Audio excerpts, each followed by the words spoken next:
श्री स्वामी समर्थ. जय जय स्वामी समर्थ. तुम्हा सर्वांचं पुन्हा एकदा अगदी मनापासून आपल्या या नवीन व्हिडिओमध्ये मी स्वागत करते. तुमच्याही आयुष्यात जर खूप आर्थिक अडचणी असतील, खूप प्रयत्न करूनही हवे तसे पैसे, हवी तशी अर्थप्राप्ती जर तुम्हाला होत नसेल, हातात आलेला पैसा हा जर तुमच्या घरामध्ये टिकत नसेल, तुमच्या घरात माता लक्ष्मीचं अखंड वास्तव्य जर नसेल, घरात आलेली लक्ष्मी, घरात आलेला पैसा हा जर अनाठाई विनाकारण कोणत्या ना कोणत्या कारणाने खर्च होत असेल, मग ते आजारपण असो किंवा इतर दुसरे कुठलेही कारणं असोत, या सर्व कारणांमुळे जर तुम्हाला नेहमी सतत आर्थिक अडचणींचा सामना करावा लागत असेल, तुमच्या घरात जर दारिद्र्य असेल, गरिबी असेल, तर तुम्हीसुद्धा तुमच्या घरामध्ये माता लक्ष्मीचे आगमन होण्यासाठी हे अत्यंत काही साधे सोपे उपाय हे अवश्य करा. यामुळे तुमच्या घरात माता लक्ष्मीचे आगमन होईल, तुमच्या घरात धनलक्ष्मीची चाहूल तुम्हाला लागेल आणि तुमच्या घरातलं दारिद्र्य दूर होऊन तुमच्या घरात माता लक्ष्मी अखंड नांदेल आणि तुमच्या घराची भरभरून प्रगती होईल. आणि माता लक्ष्मीचं आगमन तुमच्या घरामध्ये झाल्यामुळे तुम्हाला आयुष्यभर कशाचीही कमतरता भासणार नाही. धन, धान्य, ऐश्वर्य, संपत्ती, उत्तम आयुरारोग्य या सर्व गोष्टी तुम्हाला माता लक्ष्मीच्या कृपेने प्राप्त होतील. कष्ट आणि मेहनत ही तर आपल्याला करायचीच आहे. आपले जे कर्म आहेत ते तर आपल्याला करायचेच आहेत, पण आपले कर्म करूनही, खूप कष्ट आणि मेहनत घेऊनही जर आपल्याला हवी तशी अर्थप्राप्ती होत नसेल, हवा तसा पैसा हा आपल्याला मिळत नसेल, तर आपल्या कष्टाला, मेहनतीला, नशिबाची, भाग्याची आणि माता लक्ष्मीची साथ मिळण्यासाठी हे काही प्रभावी उपाय आपल्याला करावे लागतात. आणि हे उपाय केल्याने आपल्या घरात माता लक्ष्मीचं अखंड वास्तव्य हे राहतं.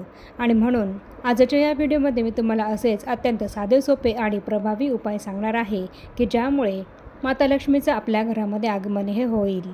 तर असे कोणते साधे सोपे आणि तितकेच प्रभावी उपाय आपल्याला लक्ष्मी प्राप्तीसाठी करायचे आहेत, याबद्दलचीच संपूर्ण महत्त्वाची माहिती मी तुम्हाला आपल्या आजच्या या व्हिडिओमध्ये देणार आहे. आणि ही अत्यंत महत्त्वपूर्ण माहिती जाणून घेण्यासाठी तुम्ही हा व्हिडिओ कुठे स्किप न करता शेवटपर्यंत पूर्ण बघा. आणि व्हिडिओमध्ये सांगितल्याप्रमाणे तुम्हीसुद्धा हे अगदी साधे सोपे उपाय अवश्य करा. तुमच्या घरातलं दारिद्र्य यामुळे नक्की दूर होईल. कष्ट आणि मेहनत आपण सगळेच जण करत असतो, पण प्रत्येकालाच लक्ष्मी कृपा प्राप्त होते असं नाही. आणि अशीच परिस्थिती जर तुमच्याही घरामध्ये असेल तर तुम्हीसुद्धा अगदी साधे सोपे हे उपाय अवश्य करा.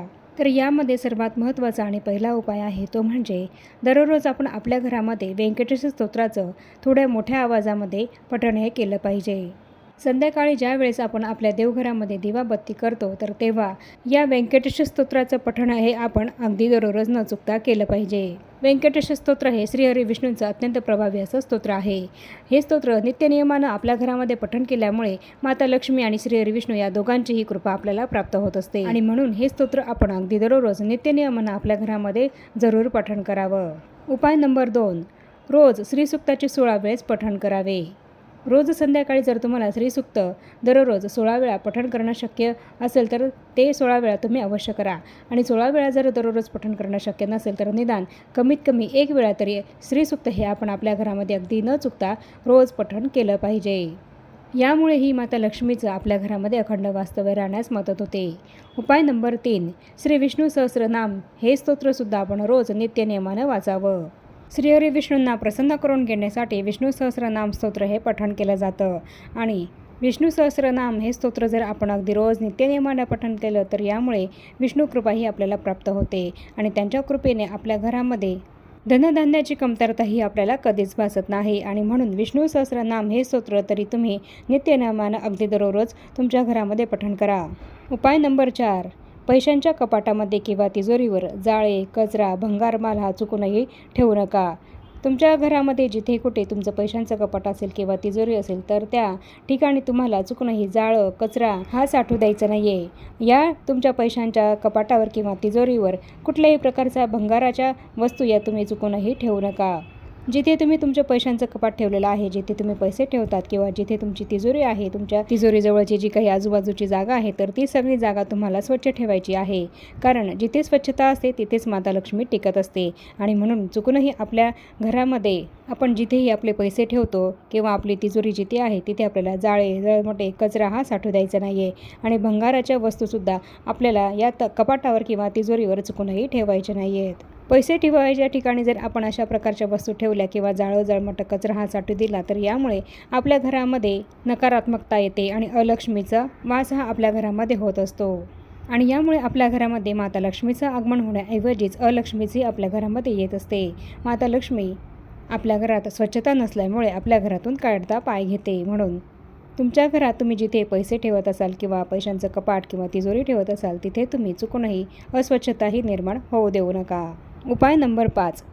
तुम्ही गहू दळताना ते कोणत्याही शनिवारीच दळून आणायचे आहेत आणि त्यामध्ये मूठभर काळे चणे म्हणजे हरभरे म्हणजेच की फुटाणे आपण ज्याला म्हणतो, तर ते फुटाणे तुम्हाला त्या गव्हामध्ये थोडेसे मिक्स करायचे आहेत आणि त्यानंतर ते गहू तुम्हाला शनिवारीच दळून आणायचे आहेत. यामुळे सुद्धा तुमच्या घरामध्ये माता लक्ष्मीचं आगमन हे होत असतं. उपाय नंबर 6. एखाद्या पांढऱ्या रंगाच्या वस्तूचं दान हे आपण अवश्य करावं आणि हे दान आपण एखाद्या शुक्रवारी जरूर करावं.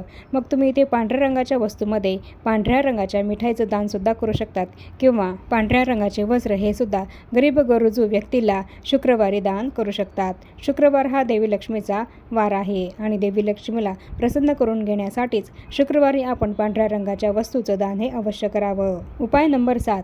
सकाळी आपण जेव्हाही नाश्ता करू तर नाश्ता करण्यापूर्वी आपल्याला आपलं घर हे स्वच्छ झाडून घ्यायचं आहे आणि त्यानंतरच आपल्याला आपल्या घरामध्ये सर्व सदस्यांनी मिळून नाश्ता करायचा आहे. घरामध्ये अस्वच्छता असताना सकाळी घर न झाडता चुकूनही नाश्ता करू नका. यामुळे आपल्या घरामध्ये अलक्ष्मीच येत असते. याउलट नाश्ता करण्यापूर्वी आपण आपलं घर हे स्वच्छ झाडून घ्यायचं आहे आणि त्यानंतरच सकाळी नाश्ता करायचा आहे. उपाय नंबर 8. सकाळी उठल्याबरोबर मुंग्यांना पीठ, साखर इत्यादी खाण्यासाठी अवश्य ठेवावं. पंचमहायज्ञामध्ये सुद्धा आपल्याला मुंग्यांना साखर ही देण्यासाठी सांगितली जाते, कारण यामुळे आपला पितृदोष हा दूर होत असतो आणि आपले पैसे कमावण्याच्या मार्गामध्ये ज्या काही अडचणी या निर्माण होत असतात तर त्या सर्व अडचणी यामुळे दूर होत असतात. आणि म्हणून आपल्या घराच्या एका कोपऱ्याला आपण सकाळी उठल्याबरोबर मुंग्यांना पीठ, साखर हे खाण्यासाठी अवश्य ठेवायचं आहे. तुमच्या घराच्या कोपऱ्याला ठेवा किंवा ज्या ठिकाणी एखाद्या झाडाजवळ मुंग्या येत असतील आणि त्या पीठ साखर खात असतील तर त्या ठिकाणी जाऊन जरी तुम्ही पीठ आणि साखर हे त्या झाडाजवळ सकाळी रोज जाऊन टाकलं तरीही चालेल. पुढचा महत्त्वाचा उपाय म्हणजे सूर्योदयाच्या वेळीस आपण पक्ष्यांना रोज दाणे हे खाऊ घालावेत. यामुळे सुद्धा देवी लक्ष्मीची कृपा ही आपल्यावर होत असते आणि आपल्या घरात धनधान्य, संपत्ती यांची बरकत राहते. पुढचा महत्त्वाचा उपाय म्हणजे आपल्या घराजवळ असलेल्या एखाद्या महालक्ष्मी देवीच्या मंदिरामध्ये दर शुक्रवारी सुगंधित धूप किंवा गुलाबाची अगरबत्तीही दान करावी. सुगंधित वस्तू या देवी लक्ष्मीला अतिशय प्रिय आहेत आणि त्यातल्या त्यात दर शुक्रवारी जर आपण अशा गुलाबाच्या अगरबत्त्या किंवा सुगंधित धूप ही जर महालक्ष्मी देवीच्या मंदिरामध्ये शुक्रवारी अर्पण केली, दान केली तर यामुळे देवी लक्ष्मी ही आपल्यावर अतिशय प्रसन्न होते आणि तिचे आगमन हे आपल्या घरामध्ये होत असते. पुढचा महत्त्वाचा उपाय म्हणजे जे कोणी व्यापारी वर्ग आहेत, व्यापारी लोक आहेत, ज्यांचा एखादा बिझनेस आहे, छोटं किंवा मोठं एखादं दुकान आहे, ज्या व्यक्ती छोटा किंवा मोठा एखादा बिझनेस करत असतील तर अशा सर्व व्यापारी वर्गांनी, अशा सर्व व्यक्तींनी आपलं जे काही पैशांची बॅग असेल, पिशवी असेल, पाऊच असेल, पाकिट असेल की ज्यामध्ये तुम्ही तुमच्या व्यवसायासंबंधित सर्व पैसे अडके हे ठेवत असाल तर त्याचा रंग हा शक्यतोवर हिरवाच असावा. यामुळे आपल्या व्यवसायाची भरभराट ही होत असते.